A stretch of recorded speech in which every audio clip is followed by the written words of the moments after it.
People in life, specifically in Judaism, must know that there is a big distinction, and there must be a distinction and a discerning when to, get ready for this, turn to a Rav for guidance, and when to turn to Hashem.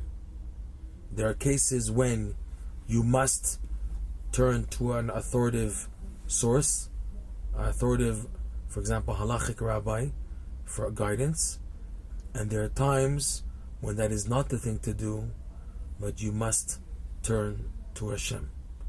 To explain, this is a bit of a delicate matter, but to explain.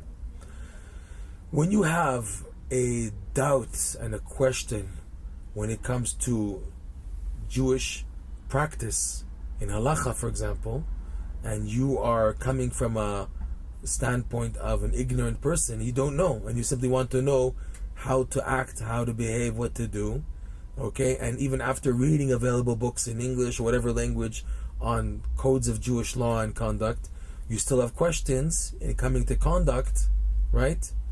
So then it's understood that you must turn to a qualified rabbi, a Rav, for guidance. But there are questions which are not necessarily connected to halachic conduct, Jewish conduct, Torah behavior. These are questions of personal actions, what to do. For example, should I move to this city?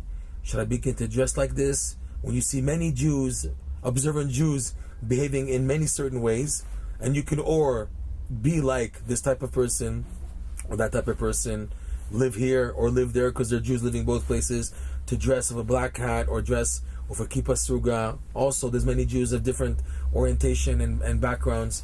When coming to questions where it's a personal thing what to do, then this is a bit delicate.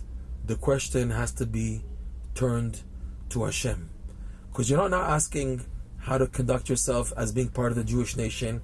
What is the normal way of conduct and halacha and behavior and custom, etc., in doing this mitzvah and that? You're not asking that. You're asking on a personal experience, what should I do? Should I marry this woman? Should I put my kids in this type of Jewish day school or that type of Jewish day school? Questions which are a personal thing, and it's more of hashkafa. Your main focus should be finding out what is the real truth, how to get to the real truth of this matter. And the real truth, Rabbi Nachman reveals, believe it or not, is only by Hashem. Only by Hashem will you get the real truth answers. So this is a big dilemma for most people, because you have many types of people. Whenever they have a question, they ask the Rav for everything. Should I leave this city and move to another one? They ask a Rav. Should I do this? Should I do that? Should I invest in this type of business? Should I go that type of work? When other Jews also are doing that, there's no halachic problem here. But you're asking, is this good for me personally? So now it's a question of the real truth in relationship of who you really are, and to have eyes to see right through you, to know who you are for all of your incarnations and all of your spiritual makeup, up, all the way to the beginning of mankind, to Adam. You need someone of a high caliber to do that. And because we don't have access to such great tzaddikim with x-ray eyes like that, so Rabbi Nachman's advice is you must turn to Hashem to find the real truth.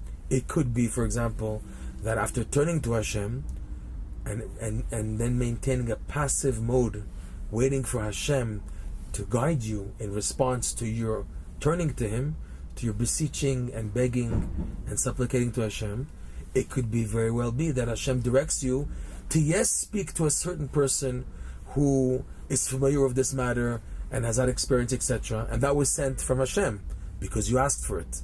You got that?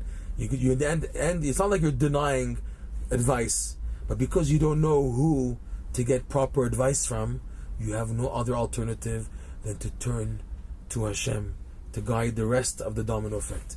You have many examples, for example, you have many cases, for example, of people that they don't know what to do, and they ask this rabbi, and they get a funny answer. They don't feel that it was really talking to them. So they have doubts now. They felt it was bad advice. They tried doing based on that, and it failed. they ask another Rav or another organization, and they feel a letdown. They feel that it was a setback and it didn't work out.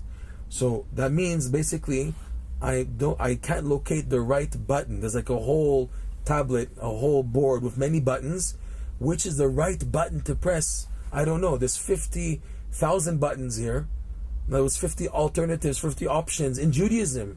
And I don't know what is the right button to press, who to turn to, who to speak to, and that. I don't know what to do. So then what to do in these cases is you must turn to Hashem, but not partially, 90%, 80%, 100%.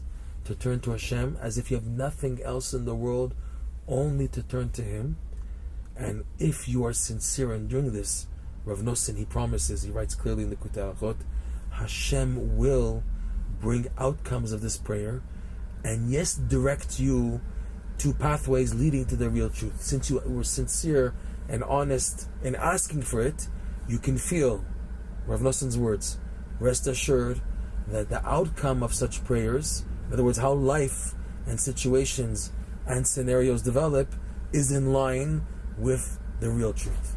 But again, to discern, there's a time when you ask a Rav, and there's a time when you have to ask Hashem and nobody else.